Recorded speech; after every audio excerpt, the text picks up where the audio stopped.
it's really hard to point to just a random stranger on the street and be like, that person is definitely stressed and this person over here is definitely not stressed. There's only so much that we can measure with tests and with research. Really, only the person who is experiencing the stress themselves can determine if they're stressed or not, or how severely stressed they are. And I think this gets tricky in relationship because sometimes you can feel like you have a better sense of when your partner is stressed out, better than maybe a sense that they have, which maybe sometimes that's true. Maybe you can be picking up on things from the outside that they're not aware of. But also, I can't remember the last time that someone told me, hey, you're really stressed. And I was really happy to hear that. Yeah. Welcome to the Multiamory podcast. I'm Jase. I'm Emily. And I'm Dedeker. We believe in looking to the future of relationships, not maintaining the status quo of the past. So whether you're monogamous, polyamorous, swinging, casually dating, or if you just do relationships differently, we see you and we're here for you. Forms I know I did, forcing me to form myself to fit. On this episode of the Multiamory podcast, we're talking about something that plagues everyone from time to time: stress. We've done a few episodes about stress before, including an episode a little over a year ago on eustress, or good stress, but this episode is not a rehash of that. Instead, we're going to be talking about what stress is, how it affects relationships, and especially how it affects relationships when each of the partners are experiencing very different levels of stress, and talking about some of the ways we can alleviate that and help avoid some of those problems. Whew. When I was back like 2 weeks ago thinking about this episode, I was under a lot of stress. And I think when I was in the midst of that, feeling a lot of emotions, I was like, I want to write about stress, and I want to write about what happens when partners have two different levels of stress in their lives, or multiple partners have multiple different levels of stress in their lives. Because currently, right now, I feel like I'm at capacity with all of the things that I'm doing. I'm in a play. I have Multiamory. I'm also going to work, at my restaurant job. And it just basically every single day is filled to the brim. And my partner right now is in between jobs, so he's kind of chilling. And there's a big difference there, in our lives. And this is something he says to me. He's like, well, you kind of made that happen for yourself in essence, and he's not wrong. But when he told you that, did that make you feel just like so much better and less stressed? No, it did not. No, he's not wrong, I will say. Let this be a lesson. Yeah. Let this be a lesson. He's not wrong. However, I do, sometimes I'm just like, damn it, like, come on, I am hustling, and I feel like the stress is a part of potentially moving to bigger and better things in my life. So I want it in a lot of ways, but it's also challenging when you're going through it. So yeah. What about the two of you? I mean, I know the three of us are three of the more stressed people I know in my lives. Really? Okay, that's interesting. Well, are we bad role models for each other? I don't know about it. Yeah, sorry. Maybe that's not quite the right thing to say. It's more just that we have a lot going on. Isn't that the saying very that full lives? Like your stress level is the average of the people you host podcasts with? I think they do say that. I remember that so one. So 110 at all times? Got it. Yeah, it's hard because all three of us, what we have in common is we're people who like saying yes to things. Yeah. Not necessarily out of, we don't know how to say no, but out of, I want to do that project and I want to learn this thing and I want to do this creative expression project. And I also want to start another podcast for some freaking reason. Like, we're those people, and it really bites us in the butt more often than not. Yeah, absolutely. I was just reading a book that was talking about someone, she's a psychologist who had like just become a mother and was working on a big project, and then was like, you know what? I've always wanted to learn how to play the drums. I'm going to do that now too. And just that like, okay. I really related to it though. I was like, that sounds like something I would do. You. Jase, I've literally been with you for that literal play the moment. drums. I've always wanted to learn how to play the tabla. Let me buy a drum and go to drum lessons while I'm also in the middle of having a full-time job and 2 podcasts and who knows what other projects. Yeah, gosh. I think the thing that struck me, especially a few weeks ago, is feelings of resentment towards my partner who has a lot less stuff going on in his life right now. And that's not a word that I like to feel. That's not a feeling and an emotion that I like to feel. So I really wanted to kind of do this episode because I wanted to move my mindset away from that in essence. And I think in the weeks since I started thinking about this episode, I have felt better, felt more equipped for whatever reason to handle the stress.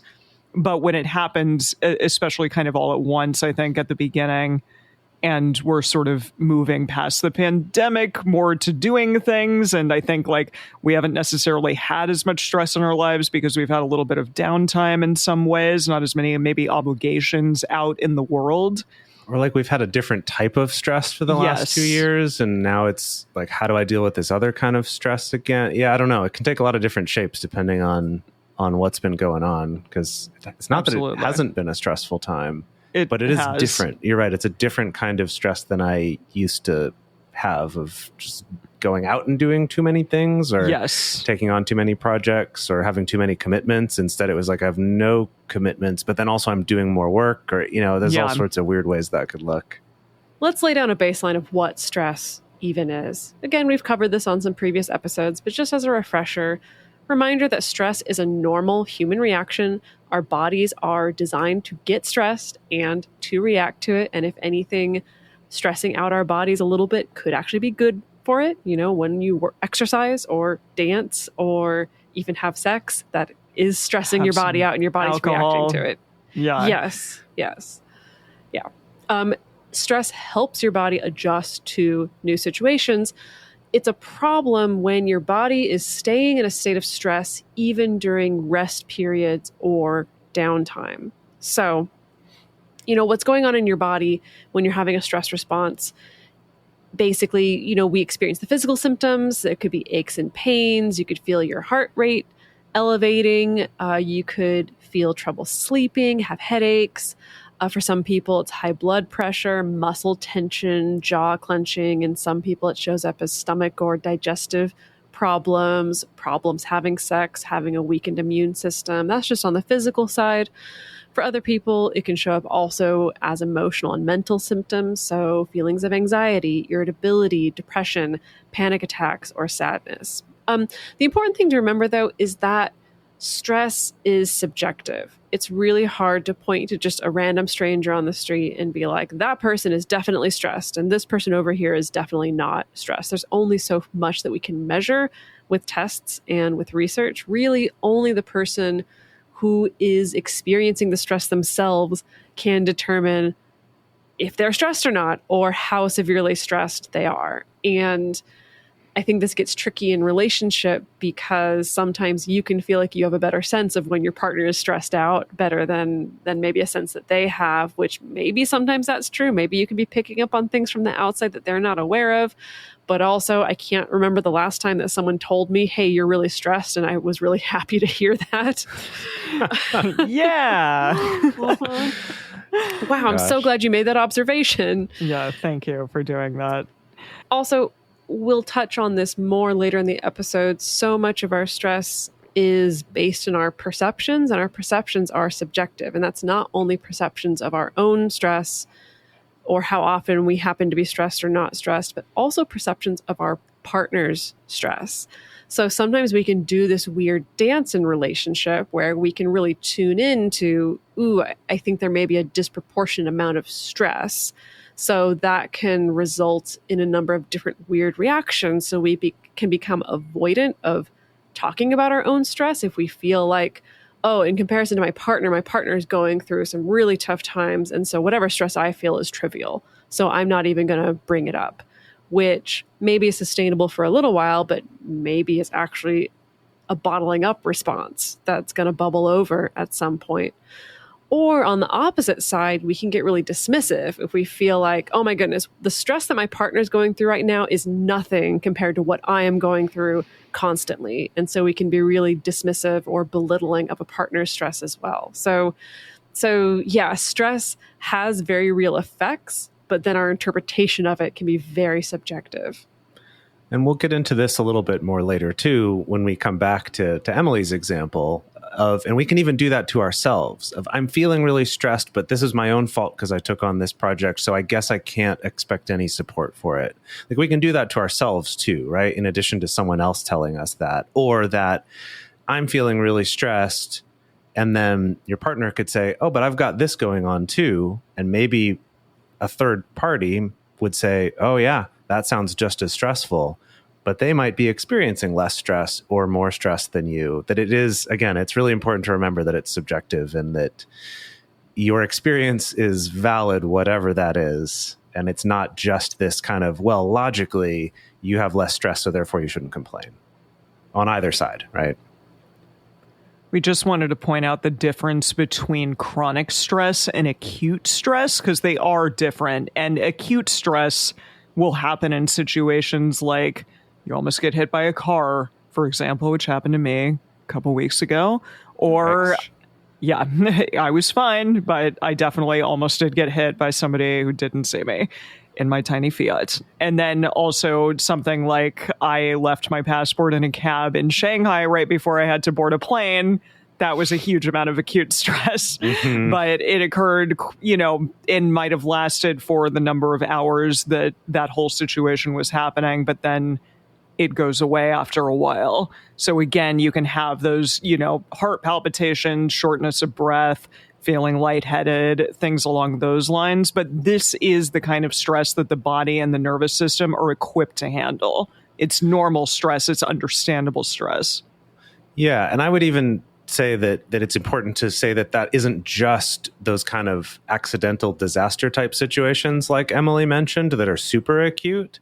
But acute stress is also used to describe something like you have a big presentation for work, or potentially even you're rehearsing for a play that you're doing, that it has a clear kind of end to. It's like I'm stressed leading up to this thing, and once it's done, that stress is going to go away. And also there tends to be a purpose to it. Those are some important pieces to remember. And that's in contrast to chronic stress. And chronic stress is that feeling of stress that's ongoing. If you think about like a chronic pain or a chronic illness, the point is it might fluctuate a little bit, but it never quite goes away. And that this can be due to any number of things, like an unhealthy relationship or a workplace environment that's really unhealthy, or just being sort of chronically overcommitted. So it's not just right now while I'm working on something, but just I'm always doing too much or trying to maintain too many relationships or whatever it is, right? There's a lot of different things that can contribute to that.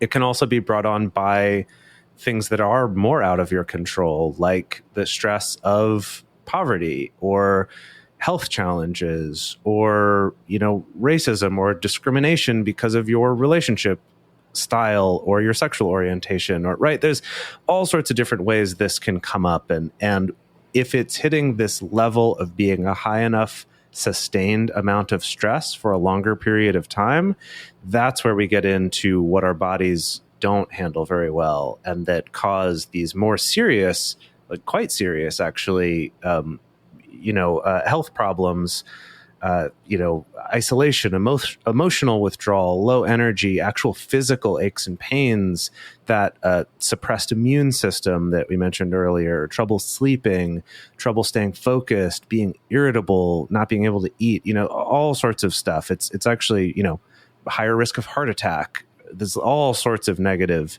health outcomes that can come from that chronic elevated stress past a certain point. So let's talk about how stress may be impacting your relationships. And I'm referencing a Psychology Today article by Amy Gordon titled, "Is Stress Killing Your Relationship? Why You're Not Alone?" So we can talk about specifically external stress. So we're not necessarily, at least right now, focusing on, there's stress in the relationship because there's conflict between the two of us, because we're not sure if we're going to stay together, or we're trying to define our relationship, or we're opening up, or we're closing, or whatever it is. I would categorize those things as internal stress. But we're talking about external stress that's coming from outside the relationship. So, the way that can show up in relationships, the person who is stressed can become more withdrawn and distracted. They may be less affectionate to their partner. They may be less likely to turn toward. The person who's stressed may have less time for leisure activities, which can lead to, a lack of quality time with a partner, feeling a sense of alienation between partners. Stress can also bring out people's worst traits. I know it does for me, certainly, which, when you're subjecting someone to your worst traits, even though maybe you're with a really wonderful, compassionate partner and they are very empathetic to you, that may only go so far. People do have their limits. And so, the partners may withdraw from each other because of that. Also, stress just depletes people and it saps their cognitive resources. So you don't have as much of that mental room for maintaining the relationship, or remembering to check in with your partner, or wanting to do a radar at the end of the day. That those resources have to go somewhere, and often they're going toward what the source of the stress is. And speaking of that, those resources can go toward heightened vigilance. So you're more on guard for some sort of attack, right? If we're thinking about, back in our more primitive ancestral times, living out in the wild, it's that kind of I need to be aware for predators. And if I'm in a high situation of stress, maybe it's because there's a lot of predators around for a long time, or there's not enough resources or something.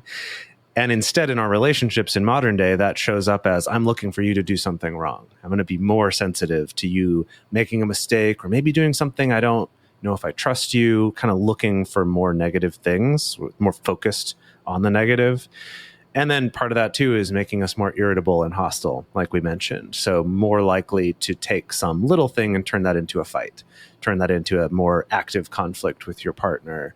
And so just generally, you can see this is going to put a lot of strain on a relationship. And this is true of both acute and chronic stress.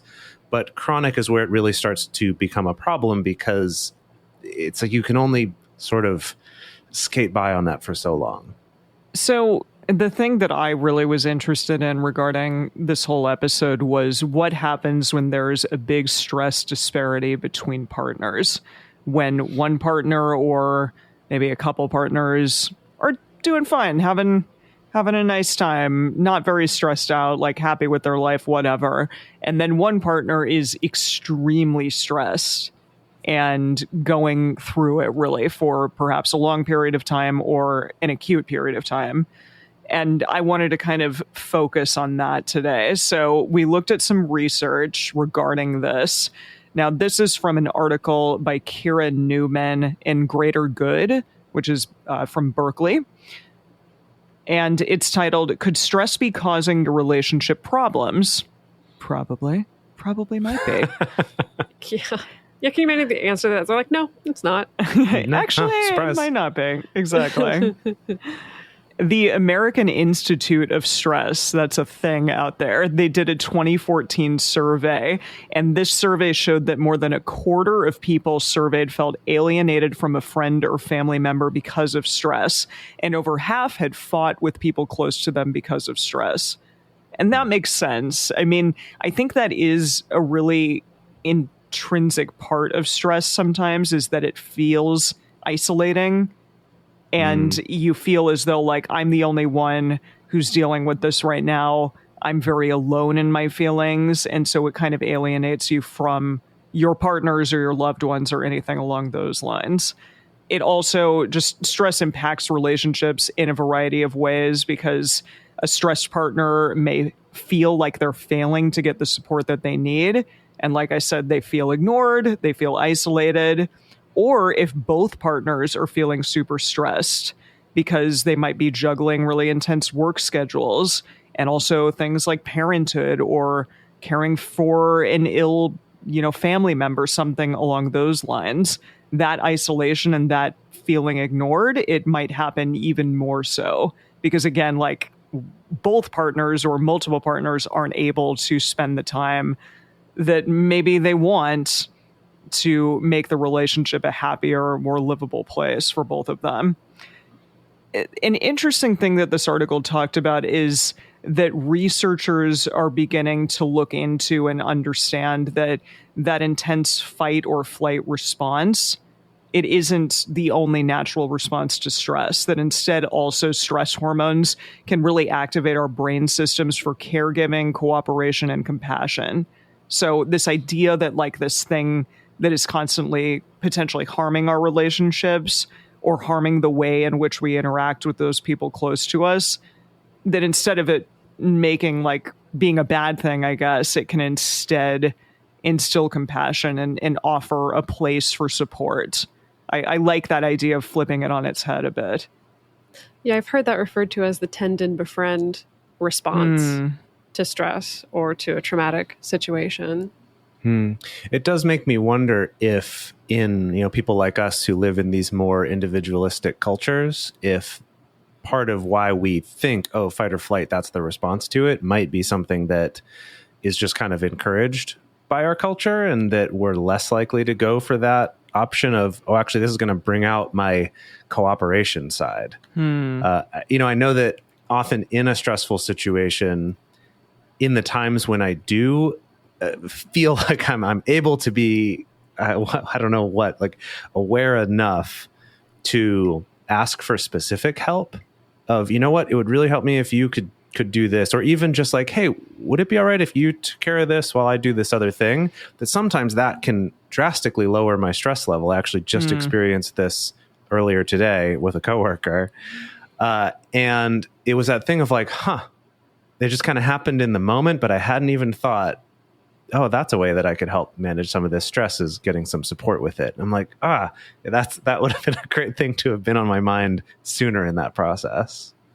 And now we're quickly going to talk about a few other studies related to stress in relationships, just to get you thinking about some of the ways that people are looking at this. So this one here is called Stress from Daily Hassles in Couples: Its Effect on Intradyadic Stress, Relationship Satisfaction, and Physical and Psychological Well-Being. And this is from the Journal of Marital and Family Therapy in 2015.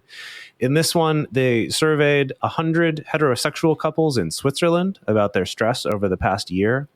And they found specifically that external stress, so conflict with friends, money, too much work, did bleed over into their relationships. No surprises there. And that the more daily hassles that participants experienced outside of the home, the more stress they had in their relationship and the less satisfied they felt by their relationship. So really showing there is, a pretty clear connection between those, a clear correlation between those.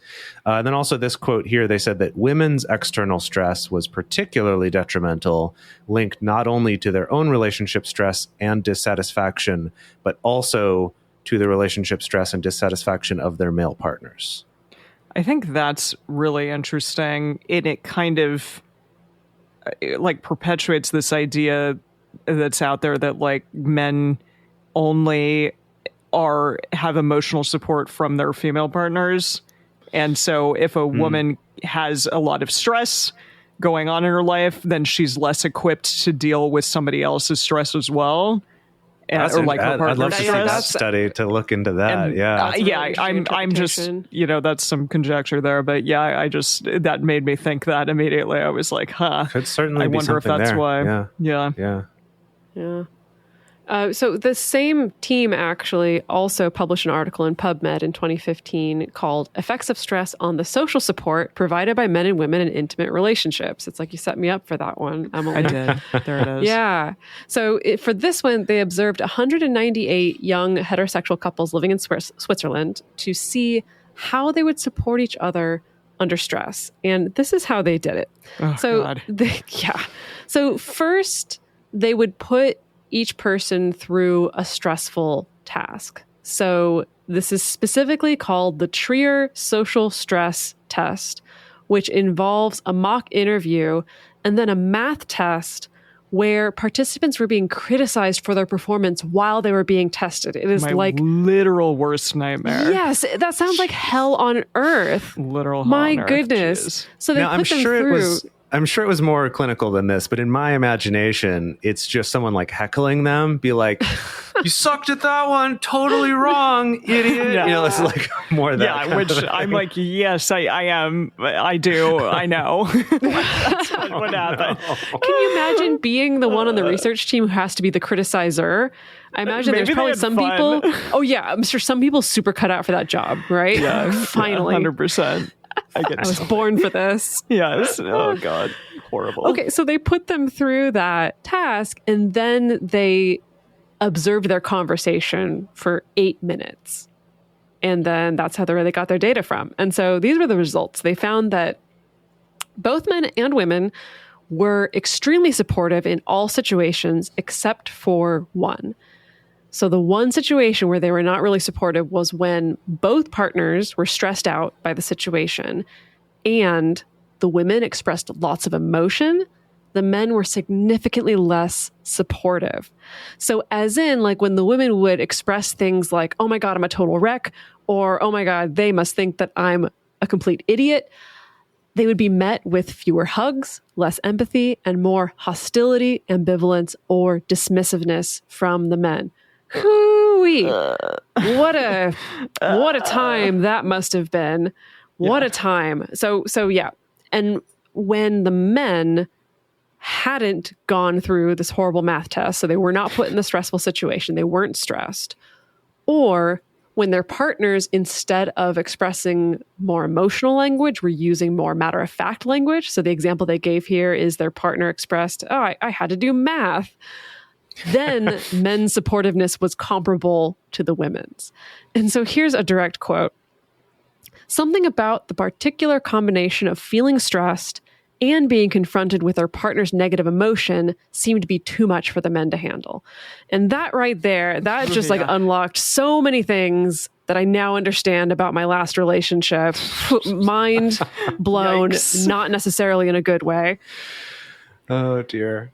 So to me, what I wonder about is, I'm like, why is that? And I know that so many heterosexual men are conditioned to be fixers, right? That's the classic complaint, is that the woman wants to be heard and the man wants to fix. But I wonder if that conditioning is getting in the way, where if the man feels like, "Oh, I'm stressed, I don't have as many resources to fix my partner's negative emotions," I'm just at capacity. I'm overwhelmed then because I'm just like so confronted with the fact that I don't have the capacity to fix something here.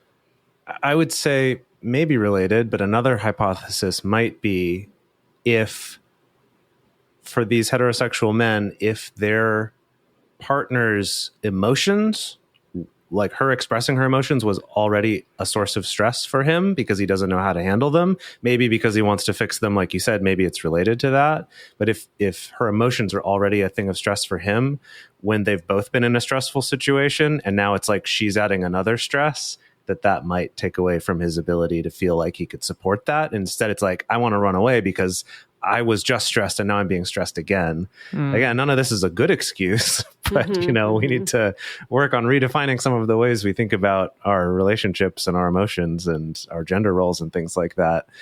But yeah, I wonder. I'd be interested to see if these people have gone on to do any more studies. Maybe that's something we can look into in the future, if they've ever tried to dig into, like, is there anything we can do about this? Are there interventions that are successful? Can we determine more about what's happening here? The final study that we wanted to talk about was called Stress and Social Support in Gay, Lesbian, and Heterosexual Couples, Direct Effects and Buffering Models. There's not a lot on this, but it was published in the Journal of Family Psychology in 2013, and it was a study of more than 100 gay, lesbian, and heterosexual couples. And the takeaway from this essentially is, quote, "The amount of support participants received from their partner directly related to how satisfied they were with their relationship, and that link became even stronger as stress increased." So I think what they mean by that is that if the stress increases and they are satisfied with their relationship, then the support is also going to be higher. But I'm assuming that the opposite of that is that if you're not satisfied with your relationship and the stress gets higher, then the support is not going to get higher. It's going to be lower as well. it's interesting because I read it the other way around. And this is an Oh. important point to make about correlation versus causation, is that in this case, it's a correlation. So we don't necessarily know which is causing which. That's not what this study determined. But I read it more as, if I get more support from my partner, I'm going to feel more satisfied in my relationship. And if my stress is higher, but I'm still getting more support, I'm going to be even more satisfied with my relationship. Got it. So I saw the causation going the opposite direction. Yeah. But again, I think this study is not telling us either, but just that there's some kind of link between those things. There's a link between satisfaction and support and stress if that's happening. Yes. Right. But basically, if we can find a way to be more supportive than these heterosexual men in the previous study, we're going to Yes. have more satisfying relationships potentially, or at least there's some evidence to suggest that that might help. So before we go on to the rest of the episode, we are going to take a quick break to talk about some ways that you can support this show. These are some sponsors that really help us out so that we can bring this show to you out there for free. So if you are able, please take a listen. And if you would like, support some of our sponsors. We'd really appreciate it. And we're back. Something I wanted to touch on regarding stress is that stress is perceived. And perceived stress is actually in the Encyclopedia of Behavioral Medicine. This is a real thing. And it's something I think that all of us should think about, because our perception is everything. Our cognitive biases are everything. And whatever we're going through at any given time, it probably could be made better or worse by the things that are occurring within us at any given time. Like, for example, a few weeks ago, I had the exact same amount of things going on that I do now. But for whatever reason, I think it's because I had a few wins recently. I also had some time with Dedeker to hang out, and I've had like some did I novel solve your experiences. Yes, it helped a Maybe you ton. got that support that you weren't getting. Yeah. There you go. Yeah, all of those things I think have made me better equipped to handle the stress that I'm going through, even though it's exactly the same amount of stress. It's the same amount of things going on. So my perception is different now than it was a few weeks ago, and I feel better. That's great. So let's talk a little bit about perceived stress. It's the feelings or thoughts that an individual has about how much stress they are under at a given point in time or over a given time period. And perceived stress incorporates feelings about the uncontrollability and unpredictability of one's life, how often one has to deal with irritating hassles, how much a change is occurring in one's life, and confidence in one's ability to deal with problems or difficulties. Now, this is all, as I said, from the Encyclopedia of Behavioral Medicine, but something I wanted to stress on is this quote: "It's not measuring the types or frequencies of stressful events which have happened to a person, but rather how an individual feels about the general stressfulness of their life and their ability to handle such stress." I think that's so much of it, because if you feel well equipped, then potentially you're going to feel better about that stress, even if it's just a shit ton. But if you feel like I have no help, or I, don't have the resources, the funds, whatever it is, Or even then that just stress that is it's going to beyond feel my awful. ability. Yeah. Right? Even just that feeling of like, I don't think I can do this thing at all, versus I think I probably can. Maybe this is going to push me, but I think I can make it through, but it's really hard, is a very different experience from that stress of, I'm expected to do this thing, I need to do this thing, and I just literally do not think I can. That's a very Totally. different experience, right? And I think we've all experienced each of those experiences. Sometimes, like you were saying, Emily, with the same external things going on, that maybe your perspective starts off more optimistic and then gets worse as the project Sure. goes on, or it could go the other way around, right? Yeah, thankfully mine has gone in a more positive direction, but it could have gotten worse for whatever reason. So, yeah, I mean, there are a lot of reasons why you may be better or worse equipped to handle stress. It can be, coping resources, support, your personality, any of those things. And perceived stress reflects the interaction between an individual and their environment, and they might appraise that thing to be threatening or overwhelming. And, that's going to affect your well-being. So I love this idea. I think it's important to talk about, and just a good thing. It was a good reminder for me when I was going through this episode and looking at resources, because I tend to sometimes get kind of down in the weeds of my own stress and my own, maybe, as my mother would say, victim mentality. And if I can move past that sometimes and look at the bigger picture, that's a good thing. It's good to get over myself.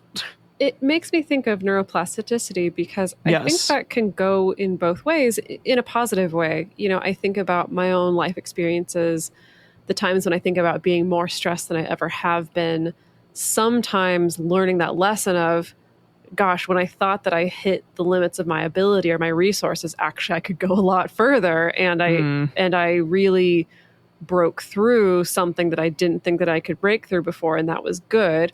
But also I've experienced that on the other side, where I head into a stressful situation thinking, oh, I totally got this. And then realize, oh my goodness, I'm in way over my head. And so I need to learn that lesson of asking for support, or taking things off my plate, or approaching this in a different way, or changing my story around what I think I can or can't take on. And so I want to just hit that note to make sure it's not just about, it's not changing all the your little mind. engine that could. Yeah, it's not all about just, I think I can, I think I can, I think I can. That's what's going to get you through. But I think also changing your perception of stress in the other direction of, maybe it is about, my capacity or my resources aren't what I think that they are. And that's okay. I can pare down. I can take a different approach. I can say no. Yes. Right. I haven't failed, but I've learned something from this. Like maybe I failed at the thing, but I'm not a failure at life. And I've actually learned now that I can approach this type of task in a better way of taking a more manageable amount or getting more support or something. Yeah, I like that a lot. That's a great point. So let's talk about, what are the potential causes of there being a stress disparity between people in relationship, people in your life, just between you and your friends, right? So I'm referencing this article written by Elizabeth Scott from Very Well Mind, just simply titled Causes of Stress Differentials Between Individuals. So again, the author reiterates that stress is this subjective experience. A lot of us can be stressed out by a lot of the same things: job, money, being overscheduled, being polysaturated, experiencing a relationship conflict. But again, different people may react more or less strongly to similar circumstances. So there's a number of reasons for these differences. So it can be differences in resources. Really, stress occurs when our perceived demands of a situation outweigh what our available resources are. And so that can lead us to perceive ourselves as being threatened, and that's what triggers our body's stress response and survival response, and then that creates our experience of quote unquote being stressed. And so of course, the resources that we have access to can make a significant difference. And when we say resources, that means a lot of different things. That could mean financial resources, that could mean time resources, but it could also mean support network resources. It could mean how you perceive your own coping skills to be, right? So if you have a new project thrown at you out of nowhere that you weren't expecting, but you realize, oh, it's okay because next week is actually a lighter week on my schedule than I thought it was going to be. So, okay, I feel more positive about being able to handle that stress of a new unexpected project because I realize that I have better resources, versus if I'm in a situation where I'm like, oh my God, the next 6 weeks are already packed to the gills. Yeah. What am I going to do? I'm going to be more stressed. Some of this stuff feels like pretty, very apparent, but there's something about just laying that out to be a point of compassion for people who are experiencing things differently than you are, I think is really important. We can also have differences in our physiology. Some people's bodies and nervous systems are naturally more sensitive or more reactive to stress. People have differences in temperament, differences in their resiliency level. So, that can cause people to cope better or worse when they're experiencing stress. And resiliency is also something that can be plastic, right? This is something where we can affect that. That's not just set in stone. So that can change over time. That can change over the course of your life, And also, people can bring differences in meanings and interpretations associated with the circumstances. This is a big one, right?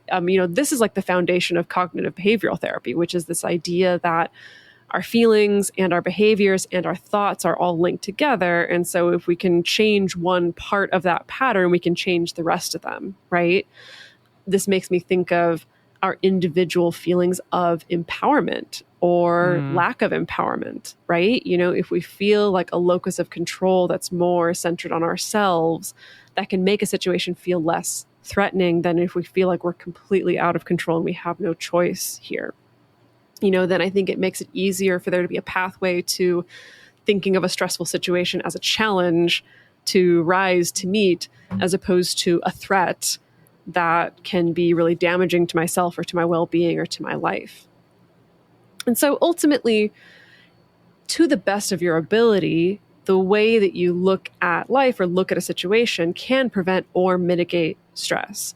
And again, I always feel like the need to put a lot of caveats there, because it's like we never want to victim blame and just be like, oh, well, the reason why you're stressed about systemic racism is because you're not looking at it positively enough. You know, like it's nothing ridiculous like that. But there is a certain amount to which like we can lean into that neuroplasticity. We can lean into those areas where we can find some empowerment, and that's going to help us recharge those resources to be able to meet stressful situations. And the last study we wanted to mention here is one that we actually talked about a few weeks ago. And this is from our friend Ryan Witherspoon, who was on the show a few years ago. And this is a study called Exploring Minority Stress and Resilience in a Polyamorous Sample by Ryan Witherspoon and Peter Theodore. And in that one, we talked about it before, but basically the concept of minority stress, which is fairly well studied, it's all those little microaggressions or fear about losing jobs, or even macroaggressions of someone outright discriminating against you because of your minority, in this case, specifically looking at being polyamorous and potentially how that overlaps with other types of minority stress. And in this one, just again, you can go back to that previous episode where we did that two-parter about research. But in this one, what they did find is that of all of the different resilience factors, that mindfulness was the one that they found to be the most effective in terms of decreasing the amount of psychological stress that was experienced for the same amount of discrimination that was experienced, that same amount of minority stress. They did also find that being connected to a like-minded community, in this case, a polyamorous community, did also help reduce that stress, but not as much. That kind of the big one was mindfulness of more. So to kind of go back to what Dedeker was talking about of, it's all well and good to say, oh yeah, just think different and you'll be fine. That mindfulness is more about training and learning those skills to be able to do that a little bit more. Right. And that's not just something you can just say, oh, yeah, I'll just do it. I mean, maybe it is for you and that's awesome. But, for a lot of us, it takes some practice. It takes some work. It takes learning some skills, whether those are CBT type skills or whether that's meditation or something more spiritual based or other types of mindfulness practice that they found that to be the most effective way of, it doesn't get rid of the stress, but it would decrease it the most of all the things they tested in this study. Finally, we just want to hit you with some tactics and best practices for dealing with stress, both if you are the one going through a lot of stress and if you are a partner of someone who is going through a lot of stress. So if you're the one going through stress, this is from an NIMH Gov stressed out fact sheet. They talked about a bunch of different ways that you can help yourself deal with stress.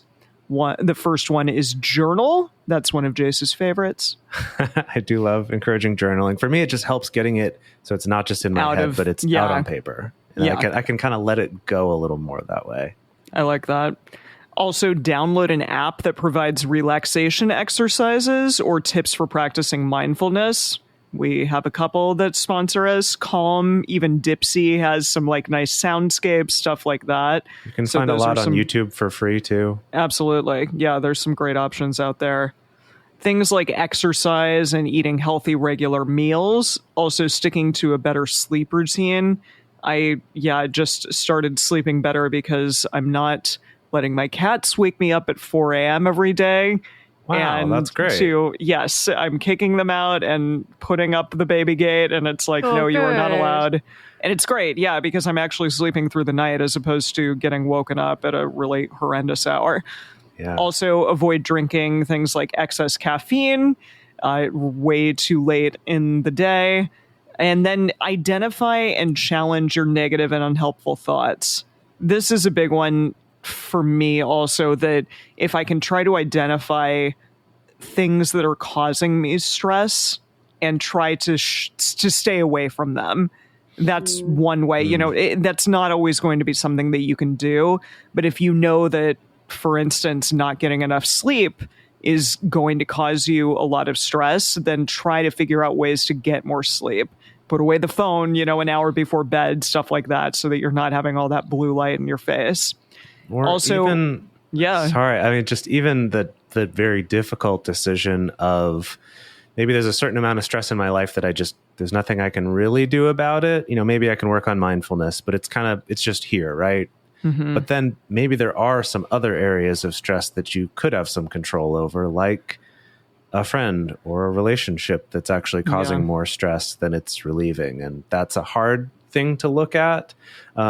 You know, or it doesn't have to be cutting that relationship out entirely, but maybe spending less time on it, putting less energy into it, something, right?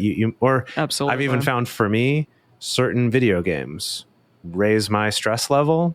And in times where I've got other stress going on, as much as I want to play it, I have to kind of be like, no, I know that this is not actually going to make me feel good, even after I've played it. Like, this isn't going to be a restorative game that I'm going to play. I'm going to save that till a time maybe that I'm less stressed and I can handle a little more stress in my life. Our episode with Lola Phoenix, where they talked about not listening to true crime podcasts because it was, you know, stressing them out or making them feel like, I don't feel good listening to this all the time. Reading the Stuff news like less, that. or listening to... That's a big one for me. Yikes. Or reading a particular blog or social media, or even like a podcast that gets you really worked up and stressed. Maybe it's like, during this time, I need to not do that as much. Let me tell you, I got to double down on the reading the news less. I know we all want to be informed citizens and we want to stay abreast of what's going on. The daily and stuff. Yes. That's always, sometimes I can't. Just be aware of the diet. The best thing I ever heard was a Buddhist monk said, unless you are on the forefront of negotiating peace in Ukraine, you probably don't need daily updates on what's going on in Ukraine. Oof. So use that as your rubric, right? You know, stay abreast of the news, pick a particular date and time when you're going to get caught up, and be aware of what you actually need to get daily or hourly updates on. That's all I'm going to say. Because I recently am trying to renegotiate my relationship to the news, and it has had really positive effects on my life already. That's great. Yeah. If you can, reach out to friends and family members who will help you cope in a positive way. Not necessarily everyone will do that. There may be friends out there that would, I don't know, it add to your stress, like Jase said. So perhaps stay away from them, and people that help lower your stress, talk to them. And then the last one is exactly what Dedeker said. Try to focus on things that are in your power to change. So you're right. Probably, you know, we're not Joe Biden. We can't do anything about Ukraine right at this particular moment in time. So sometimes, it's best to limit your exposure to things that'll cause more stress. Oh, and also a last one, therapy. We got to throw it out there because therapy is a good thing. And, you know, it really can help things like anxiety or chronic stress, even moments of acute stress. Like, I talked to my therapist about the stress that I was going through, and it did really help. It was very beneficial. And then we're going to share some ways of dealing with your partner's stress, or helping to enable your partner to help you cope with your stress. First thing to recommend is to find ways to talk about it. I know not everyone wants to talk out their stress, but so it doesn't have to look like a particular vent session where both of you dump on the other person, you know, everything that's on your heart and mind. It doesn't have to look like that. But if you could find some way to open that channel it can be helpful. I highly recommend going and listening to Multiamory episode 267, where we covered specifically how to reduce stress together. The Gottman Institute has a great formula that we cover in that episode for a stress reducing conversation that you can do together with your partner. Just finding ways to just open up that channel and connect in a way that makes sense for the two of you. Finding ways to offer support to each other. So as in be responsive when your partner talks about their stress, to the best of your ability, not being dismissive, like we talked about early on in the episode. Making sure that you're making time for positive moments, for positive little rituals, even if it's just like we have 10 minutes together in the morning where we have tea together, have coffee together. We make sure that that happens every morning if we're living together, or, at least once a week if we're not living together, whatever it is that makes sense for your relationship. Life and the to-do list can really take up all of our bandwidth, and you really have to make sure that you're carving out that time to have those little moments of respite together. I think it's also important to, within reason, help your partner to take care of themselves as well. Of course, your partner is their own responsibility. Like, you're not supposed to be somebody's mom or somebody's parent necessarily, but it may mean if your partner needs to get more sleep, or they need to get more exercise, or they need to get better food that works for them, that may mean more time away from your relationship. It may mean compromising on what the two of you do together and when, right? It may mean kind of making sacrifices on quantity of time in order to have higher quality of time. And that needs to be okay. Yeah, even encouraging them to do that if that's something that would help them. If it's like, hey, you're stressed out, you should spend some time by yourself, that might not land as well. But, if that they have kind of expressed like this is a lot of commitments, kind of giving them that permission or that suggestion even can help. Because I know for myself, it's like I don't want to suggest that option to a partner because I want them to know I care, and I don't want them to think you're the first thing that gets cut when I'm too busy. But if you're able to kind of offer that to them, sometimes that can be incredibly helpful. I did want to add one piece too to the idea of helping them help themselves, is remember that it's them helping themselves at the end though. And I think sometimes if we attach too much to, I need to fix your problem, then I get mad at you if you're not fixing your problem as fast as I think you should, or in the way I think you should. And then you're just making it worse, right? By then you're getting irritated, you're getting frustrated. So also keep that in mind, that do what you can to help, but ultimately let them manage it themselves, and that you can't fix it for them. And remember, I think the best thing that you can bring to these situations is a team mentality, right? Find ways to work together to find some creative solutions, or find ways to help buffer yourselves a little bit from this external stress hurting your relationship. Anything that you can do to shift the focus away from, oh my God, they need to shape up because their life is out of control, or it's all their fault because they're stressed out in this way. If you can make it more collaborative, that's going to go really far. Wow. Did we learn something today? Oh, well, yeah, I learned something about my most recent relationship, as I said. You definitely did. Wow. I think it's just really good to be reminded of a lot of these things too. This is things we've covered some in different areas. This is something I honestly listen to, a lot of audiobooks about, or things like that, especially in times of stress. But it's really nice though to go through this and kind of get this recap, as well as looking at it specifically about how does this show up when we have different levels of stress from a partner, because I don't see that talked about that often. So that I've found that kind of review and thinking about it specifically in that situation is really useful.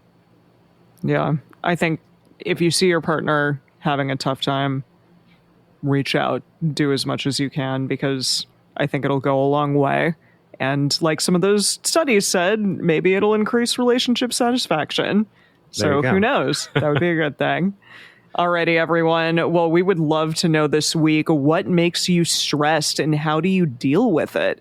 That's going to be posted on our Instagram stories, and we can't wait to hear what you have to say about that question.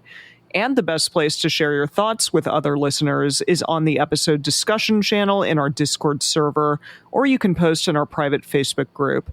You can get access to these groups and join our exclusive community by going to patreon.com/multiamory. In addition, you can share with us publicly on Twitter, Facebook, or Instagram.